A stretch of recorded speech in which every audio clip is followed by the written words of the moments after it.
Hello. Hello, hello, hello.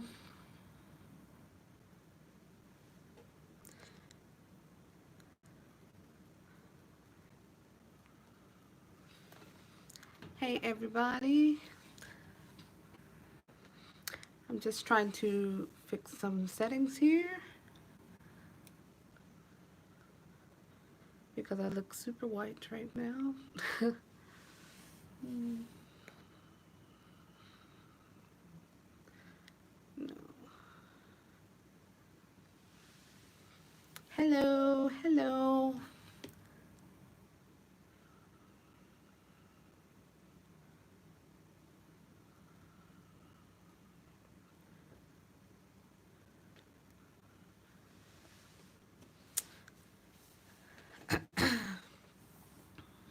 Sorry for this color here. I'm trying to make that go away if I can. Hello everyone, welcome back to my channel. I am Dana Cole. For those of you who do not know me, I am a fashion, beauty, and product photographer out of Oslo, Norway.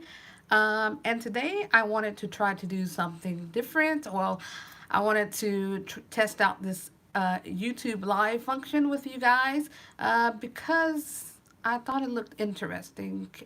Can everyone hear me okay? Um, if you are in here and you can hear me, just say yes so I can make sure I am, uh, you guys can hear me. Hi, Queen.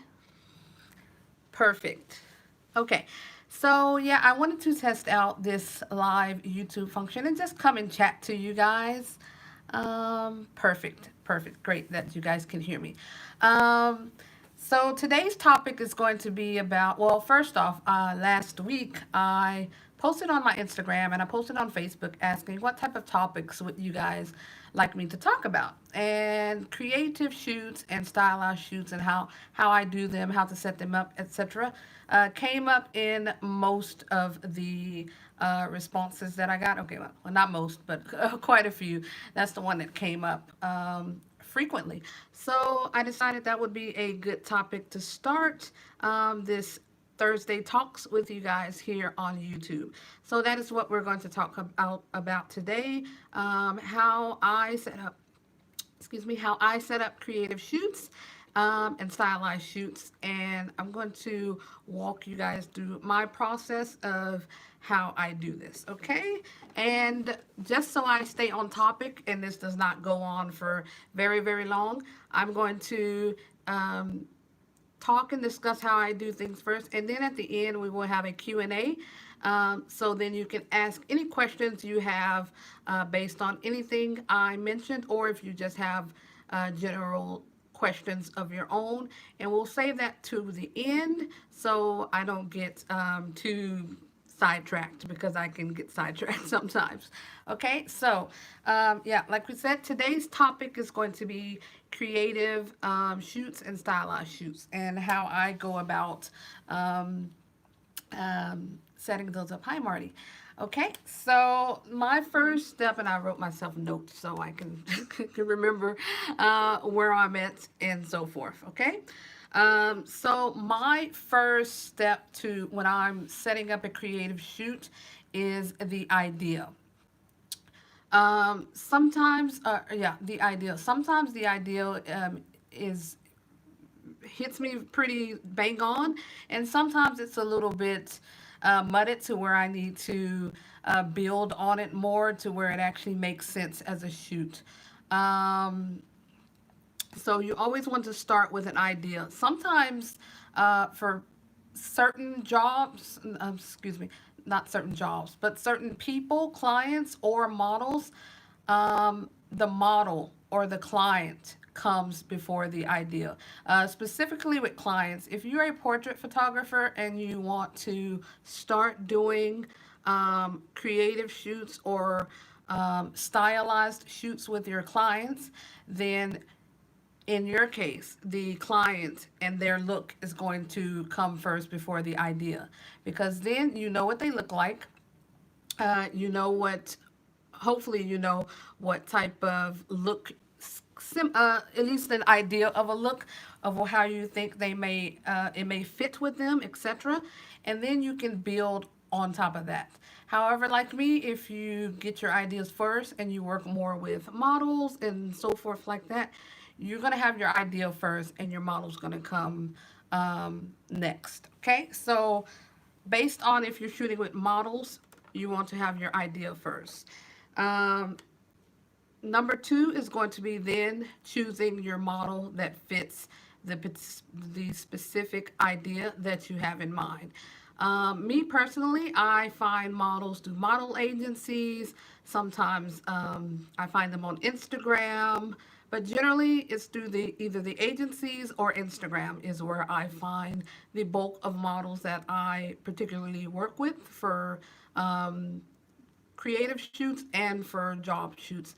Uh, Even still, the ones on Instagram, they are still usually with an agency. However, I saw them first on Instagram. So, Instagram is a good place to find models. There are also Facebook groups. So, you can look in your particular area where you live and see if there are any Facebook groups with models and photographers. And that is also a good place where you can find models who can fit your shoot that you have in mind. And welcome back to you guys, to the new people. Just gonna say again, I'm gonna do a question and answer at the end. So if I say something and you have a question, just save it to the end. Write it down if you don't remember. Okay. Um, for instance, this shoot.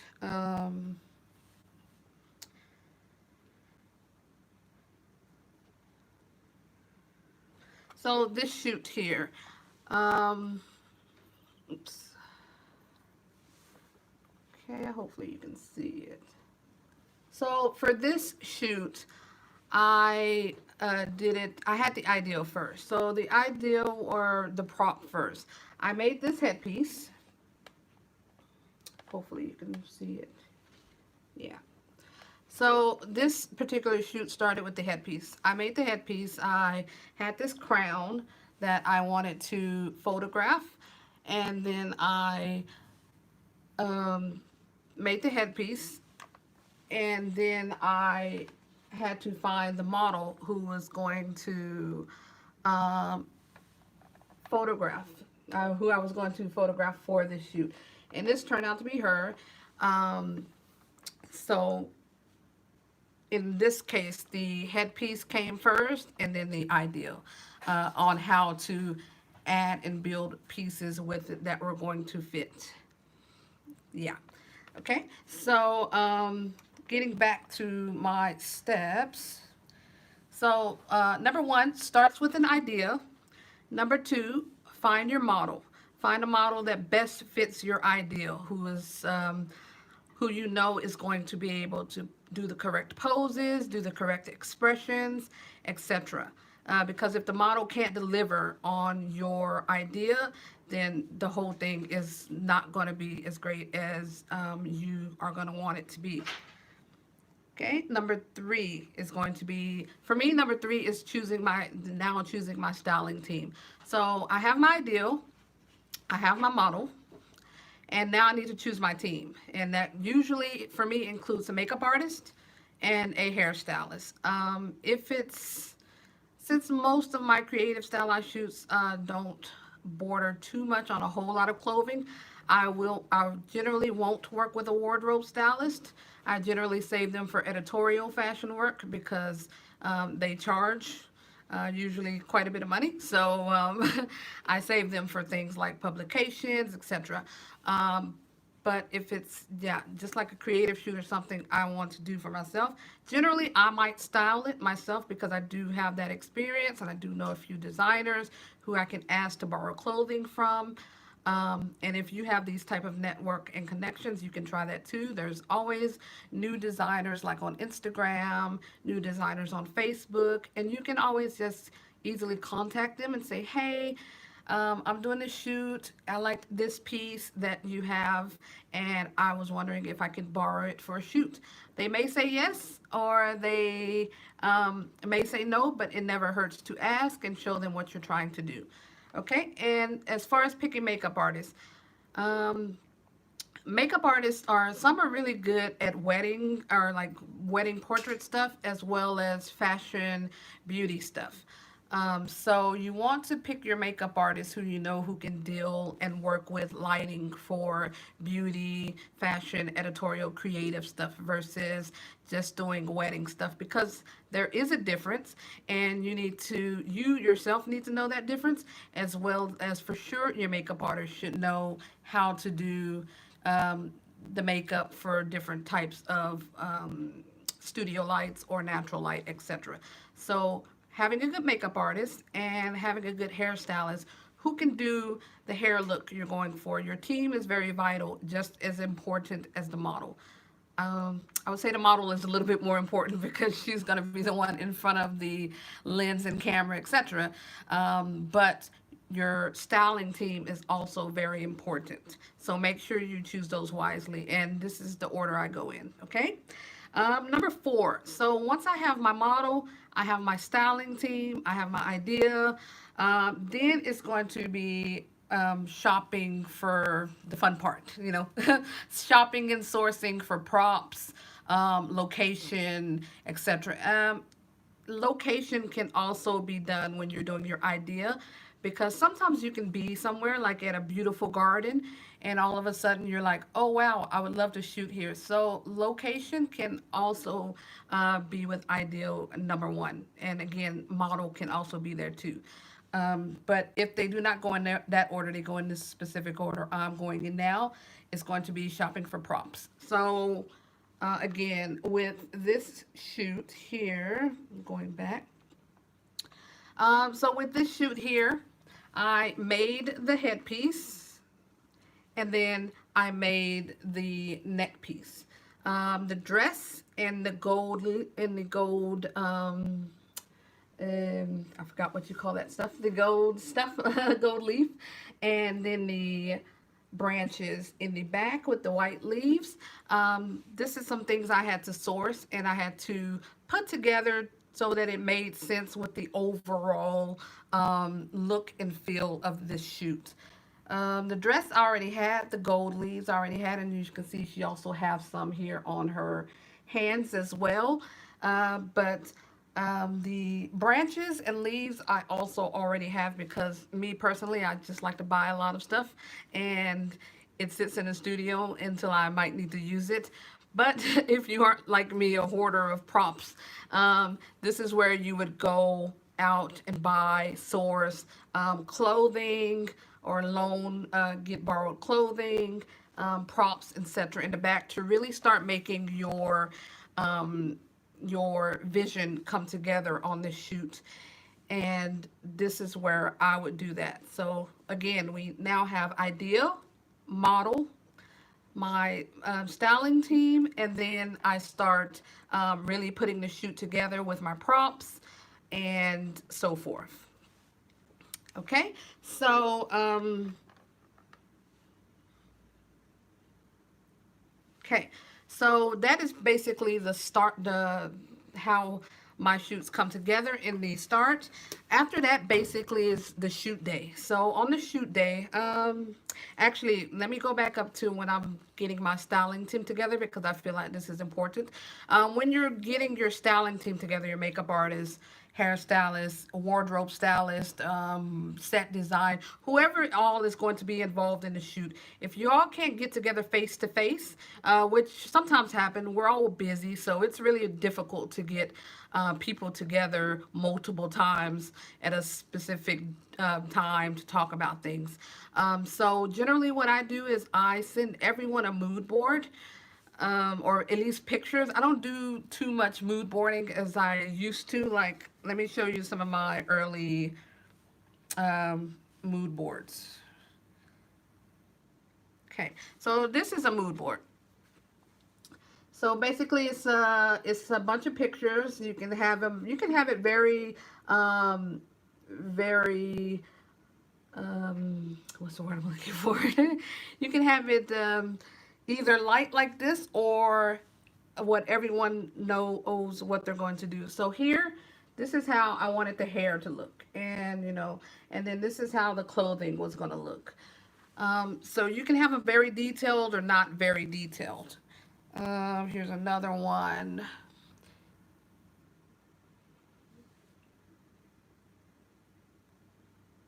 Okay, so these are some of my earlier mood boards. So like I said, I don't get as fancy with these. These are ones like I did on Photoshop where I just put everything together and so forth. But basically, it's to let your team know what each specific person is going to do, and then also letting them see the overall idea, so everyone can be on the same page on shoot day. Everyone knows what they need to do, and then on shoot day, you all come together face to face and talk about it again. You, as the photographer, are like the creative director of this entire shoot, and if something goes wrong, it's going to fall on you because you're the photographer. Unless there is a creative director over you, of course, then everything's going to fall on them. But generally, us as the photographers are the creative director, art director, director of the shoot. So everyone is going to look to us to tell them what to do or tell them if they're doing this correctly, etc. Because overall, it's your vision, unless you are doing a stylized shoot with a client, because then it is your vision and their vision kind of coming together in perfect harmony.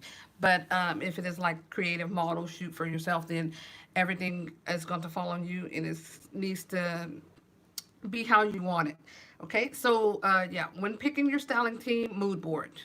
Okay, now getting back to where I am now, shoot day. I touched on this just a moment ago. So, everyone's here, everyone's coming to the place where you're going to shoot.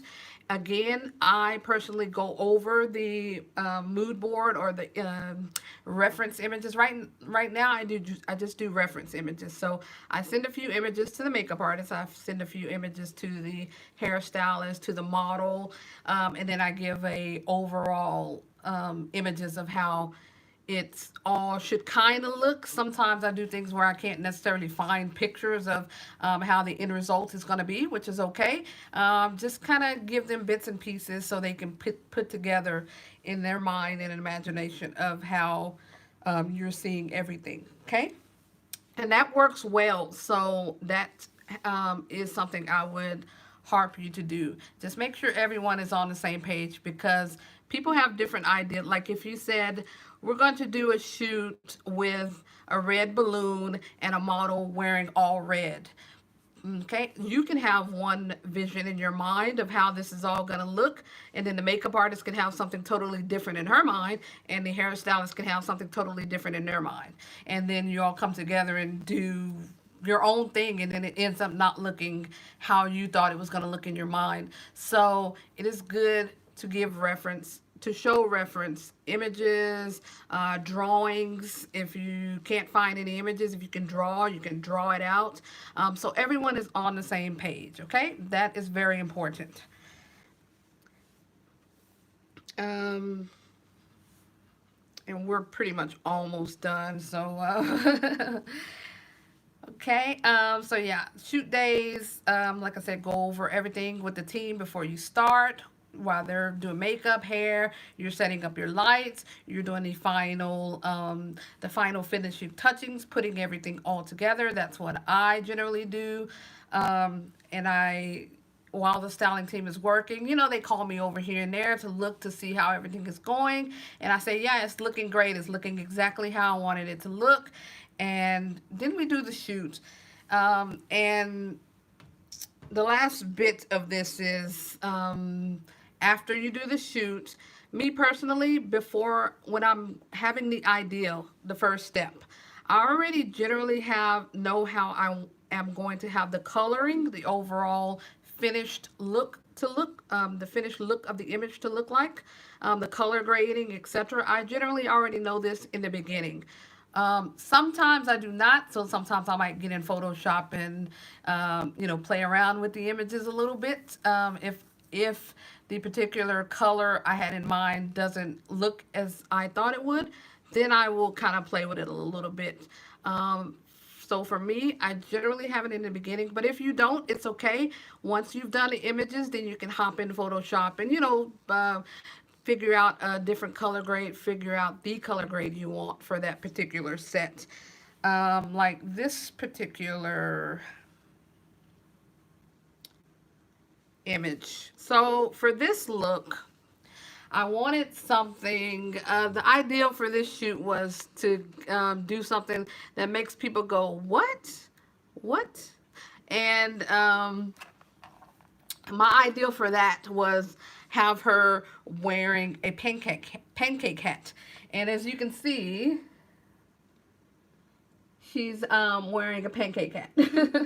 And so for this entire shoot, my first ideal with this was the hat. So I knew I needed to go get some pancakes. And then I needed to figure out a way how to keep them on her head. So I had a little tray. So I had to go source and buy a tray. I already knew this was going to be my model for this shoot. So the idea and the model already had. My team, I already had as well. So for me, it was just to put the final pieces together, which was to go get a red pattern. I did know I also wanted to use my inflatable zebra, so I had to have him in here. And then I wanted to use some, I don't know if you can see it. Her hand is painted white here. And then sometimes you can have the idea, but then while you're on the shoot, other little things that may make it look even better will pop up in your mind, and that's normal. And that's sometimes where you can get super, super creative on the shoot. Once you have everything put together, you can be like, oh, something's missing. Hey, something's missing. And for me, in this shot, what was missing was the handprints on the dress. So she had the dress on and she was in the position. And I feel like, you know what? This would be even cooler if you just put handprints on the red fabric. And when she did that, and I was like, well, once you do this, we can't turn it back because they're going to be on there because she had,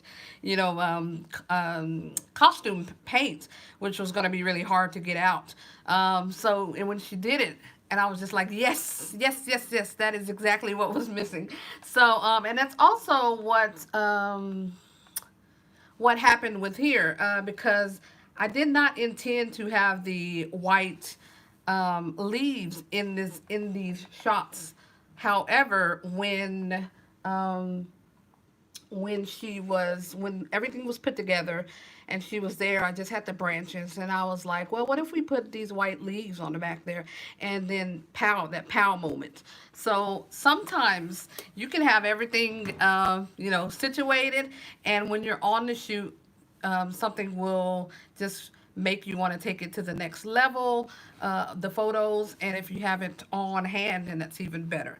Okay, so that is pretty much how I go into my creative shoots and stylized shoots, and my order of which I tackle on each specific level to making everything come together.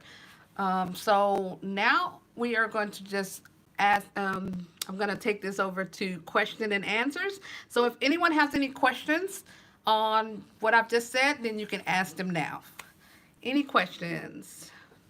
And thank you all for watching me and tuning in today for my first Thursday talks. Any questions?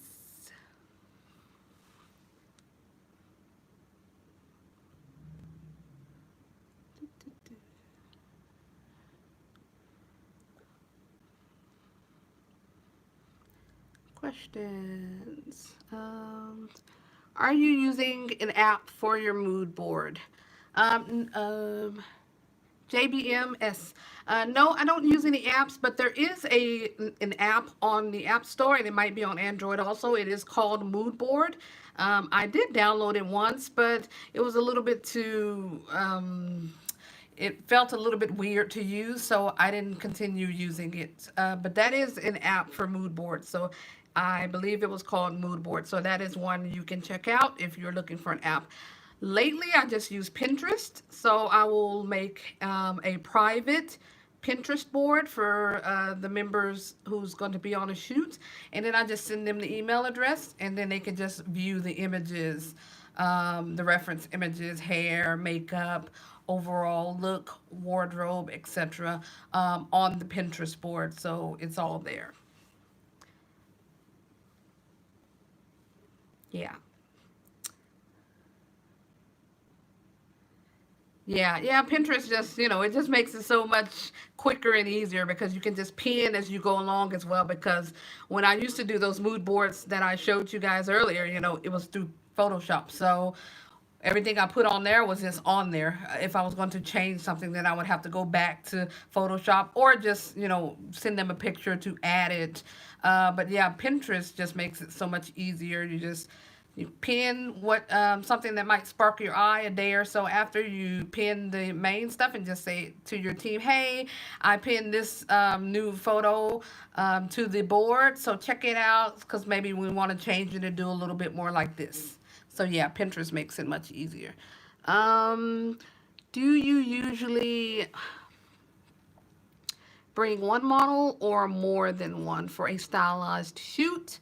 Um, Second model as a backup. Marty, I generally don't do backup models for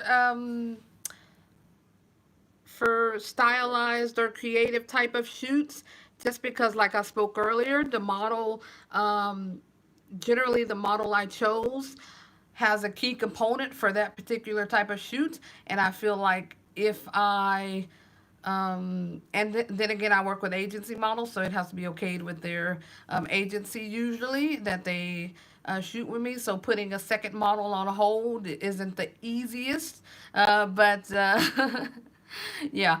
But so yeah, generally, if that model isn't available, then I would probably reschedule the shoot. Yeah. JBM, I generally, earlier, like I said, Instagram is a good place to find models. Most of the models I work with, however, are with the agencies. So I generally work with agency models. But Instagram is a good place to find models if you do not want to go or contact agencies, model agencies, or there are also like Facebook groups. I'm not sure if you're a part of any of them, but in most areas, there's a like photographer model Facebook groups, so where you can put up a casting there and find models in your area who might be looking for photo shoots and looking to add to their portfolio just as well as the photographers, and some usually there's some makeup artists and so forth in those groups, so everyone just kind of coming together to create some magic. um oh, hey John. Yeah. Okay. Yeah. um I'm just reading you guys questions here. Thanks for tuning in, Jerome.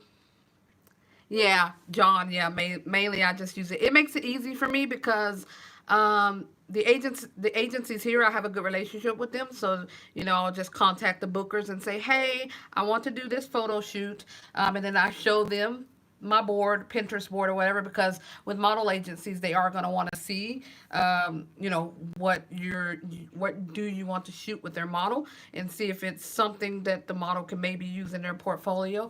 If it isn't something the model can use in their portfolio, then they may say no, but if they like your work, then you can kind of do like a compromise. You shoot some depending on how creative your shoot is. If it's like fine art, generally model agencies aren't going to be able to use that for the models. So it will be good if you do some simple standard shots, not a lot of makeup first for the model agency so they can get something new for the model's portfolio, and then after you get those for 20-25 minutes of shooting the more simplistic stuff for the model's portfolio, then you can do your cool stuff. And to me, this is like a win-win for everybody. This makes the agency happy and this makes you happy because everyone gets what they need.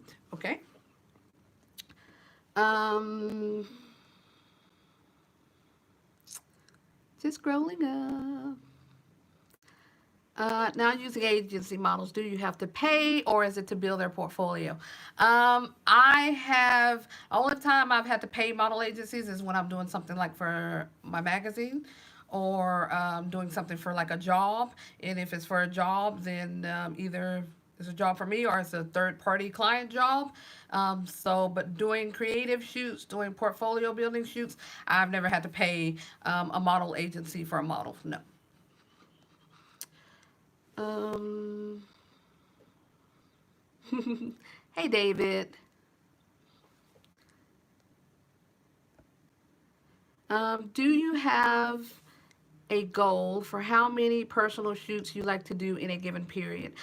David, lately I've been, well, before this corona thing, because none of us can shoot right now, which sucks. But I try to at least get in one personal or creative type of portfolio shoot in once a month, because it is always good for us as photographers to rotate out our work and show new work as often as we can.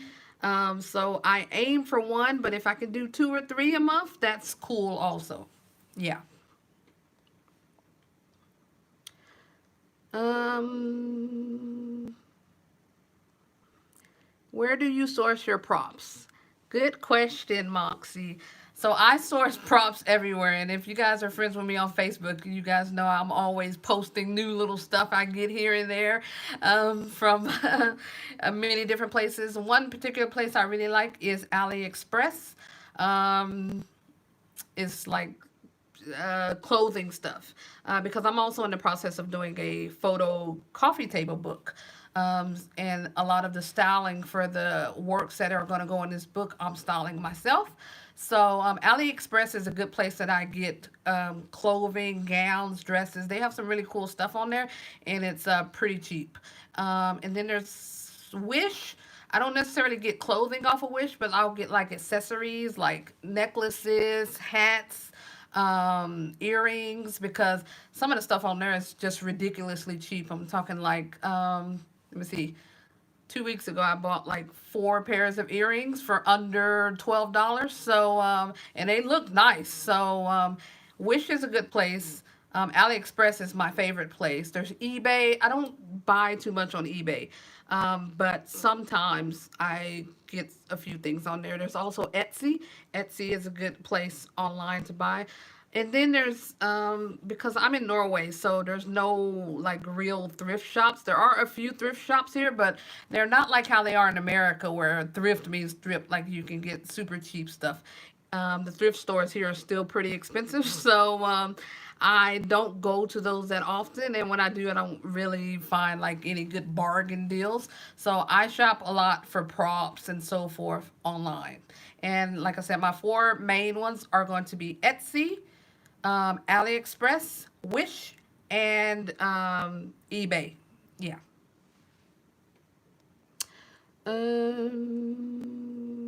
Hey, Dwight. Thanks for joining. I've been doing virtual shoots. John, that's awesome. I haven't done any virtual shoots yet. I was thinking about doing a FaceTime video video shoot for here on YouTube. Show doing with three different type of ladies, and I was gonna do a video about that here on YouTube. I thought that would be fun content, but I have not actually did any virtual shoots myself yet. Um, oh, that's good, Mox. I wasn't sure. I was like, I think that's how you pronounce it. Wish takes too long to deliver. John, yeah.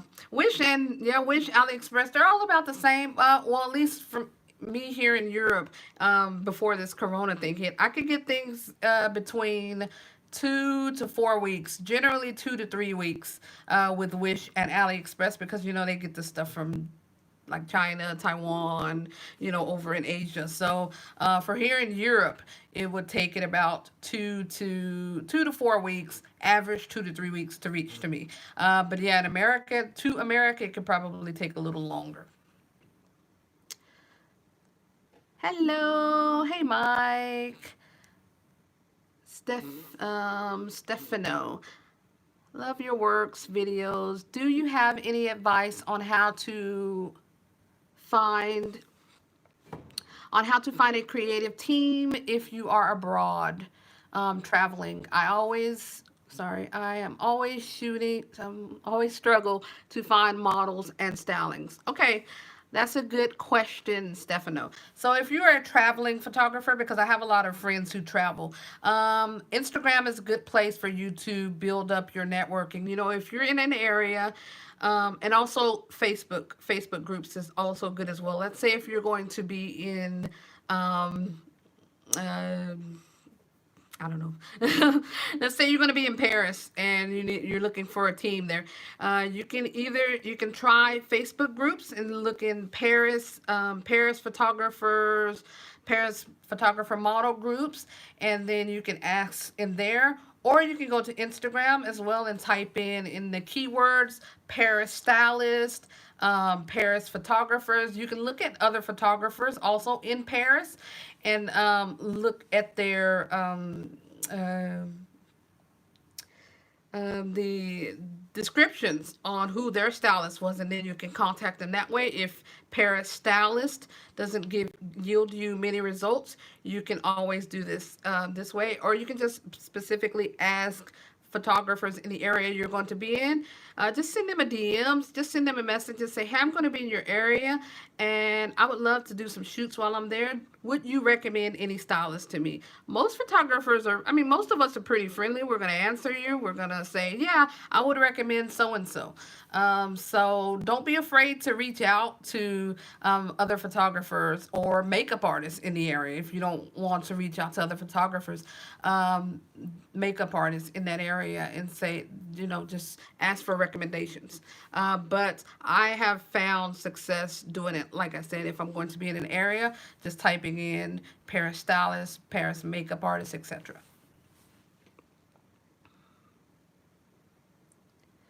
Um, where do you get the inspiration for your headpieces?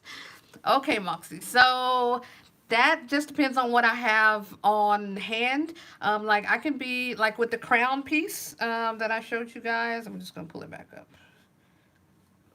So with this one, oops, sorry. So with this one, the first thing I found for this one was the crown. The crown was actually silver. It was a silver crown. I found it in like a local craft hobby store, and I looked at it and I was like, okay, this looks nice, so I'm gonna get this. And I had it in my studio for a year until I finally was like, okay, I'm gonna make a headpiece out of this. I know how it's gonna look, and I'm gonna go from there. So I know I didn't want it silver. I knew I was gonna paint it white in the end, or spray paint it white in the end, and then from there.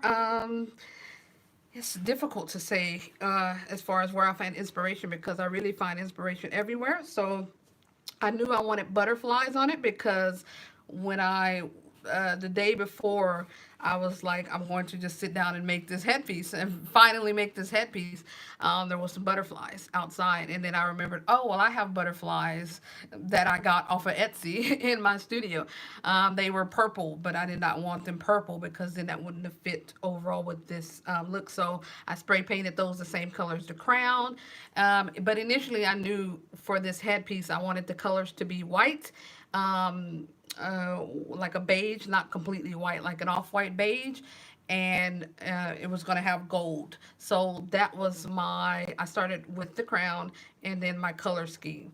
And then everything else I had on hand. So, like I said earlier, I buy fabric stores. Also, fabric stores are a big plus if you do any type of headpiece making or you do any styling yourself with clothing, etc.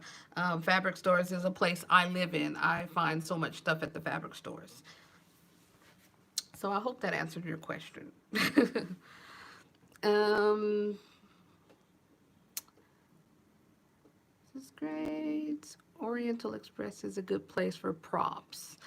Um, You know what? I've never heard of that. I'm gonna have to go check that out now.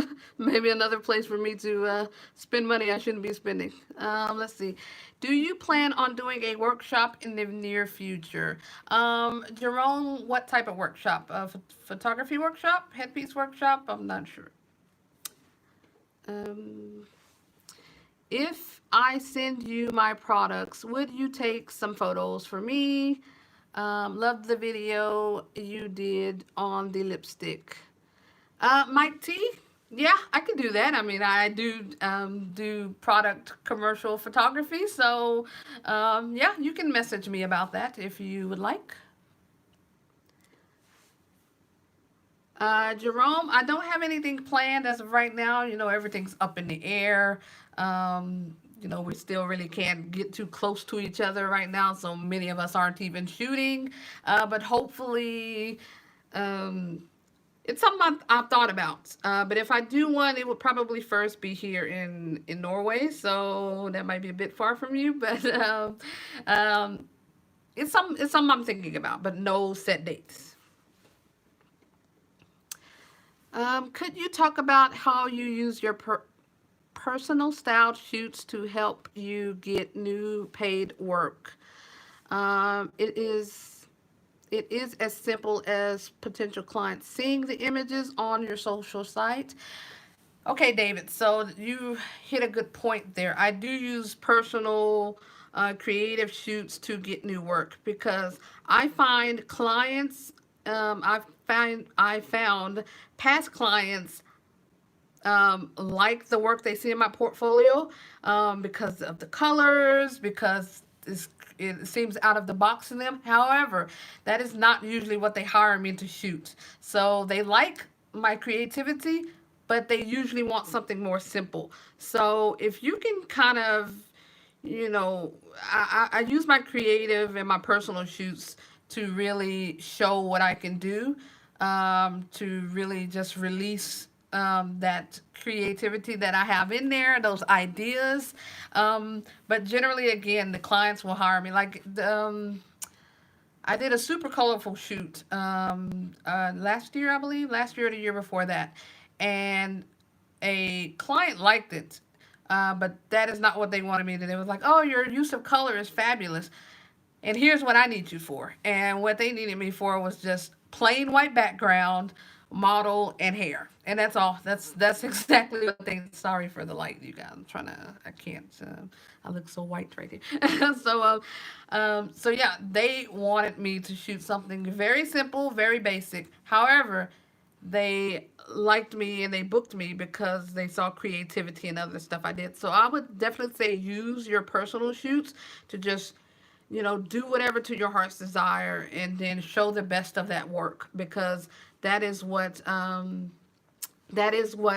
clients are going to want to book you for. They want to see that creative, out of the box stuff you can do, but generally they're not going to hire you for it, if that makes any sense.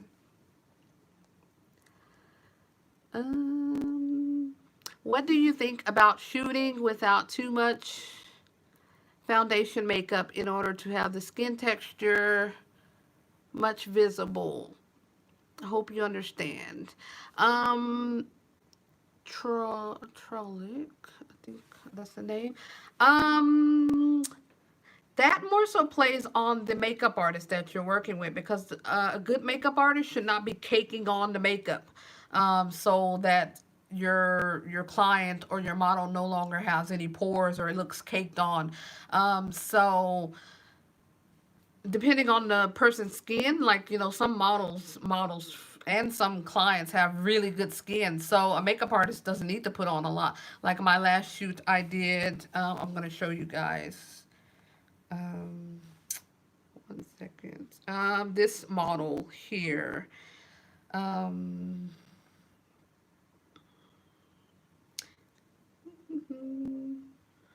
okay, so this model here that I recently shot. This is the before. I'm gonna try to get in really close. So as you can see here, she has like a few little things on her around her nose, but as you can see, the rest of her skin is pretty flawless. And then this is the after. So, still very similar, of course, around the nose is cleaned up. Some models and some clients just have fabulous skin. Fabulous skin. You don't need a whole lot. And even still, if you do need a little bit, if you do need some foundation or whatever on, you should have a good makeup artist that knows how to do that and not cake it on. So it shouldn't be, it should be fine to go into Photoshop. So this is why, again, I say pick your makeup artist really well. Choose someone who actually knows how to do makeup for like beauty and fashion, etc. Yeah. Thank you. Yeah, this was one of my favorite shoots I've done to date, and she was such a sweetheart. She was so cool to work with. Yeah. Thank you. I hope I answered your question. So, you can, if you haven't found that right makeup artist yet who is not caking on the makeup, then yeah, just you can not have them put any on and just focus on the eyes. But it really depends on their skin. Of course, this is something you can touch up in Photoshop if the skin is looking too horrible without any makeup on. But I generally haven't dealt myself personally yet with any models or clients who have just horrible, horrible skin. So, but if they do have a few blemishes, it's probably good if they do have some makeup on. But just relay to your makeup artist that, hey, I don't want you to cake this on, just a little bit. It's okay to direct your styling team and tell them what you want.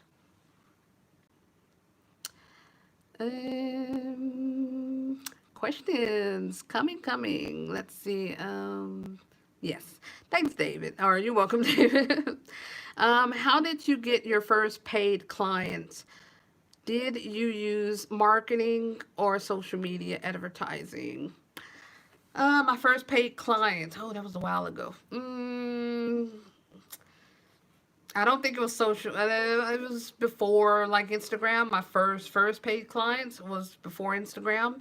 So I'm assuming. I think it was from. I mean, it was through social media, showing my work, etc. During social media. I can't quite remember. I think it was around like MySpace time. So around 2008, 2009, when MySpace was fading out, and Facebook was starting to be the new MySpace. So it was through social media, yes. Use social media to your advantage. Post on the most popular ones and show your best work. Um, yes, yes. When you first started, what were the first editing tips, tricks you learned that made a difference in your work? Retouching, knowing how to retouch skin. When I first started, I was retouching like, that super smooth plastic look. And this was back in 2005, 2006, so it's been quite a while. So I was doing that super plastic look, and everything looked super smooth, no pores. I was taking in waste. I was doing a bunch of stuff. And it's funny to look back at your work and to see how far you've come to how you used to retouch to how I do things now. So, seeing a good eye and knowing how to naturally enhance an image is going to be good. There are like retouching softwares, platforms, training, tutorials, classes that one can take on this, and then just once you know the steps, it just takes practice.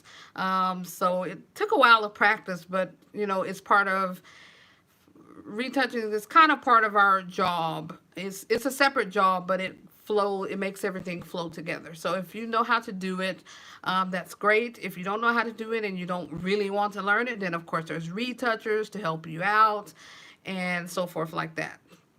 Yeah. All right. If there's no more questions, I think I'm going to wrap this up. And next Thursday, we are going to talk about, actually, I haven't picked a set topic yet. So you guys can leave me comments below on what you might want me to discuss next Thursday. And then I'll pick a topic from what you guys post. I'll post it on Instagram and my Facebook as well, and just see kind of what everyone wants me to talk about next week. Um,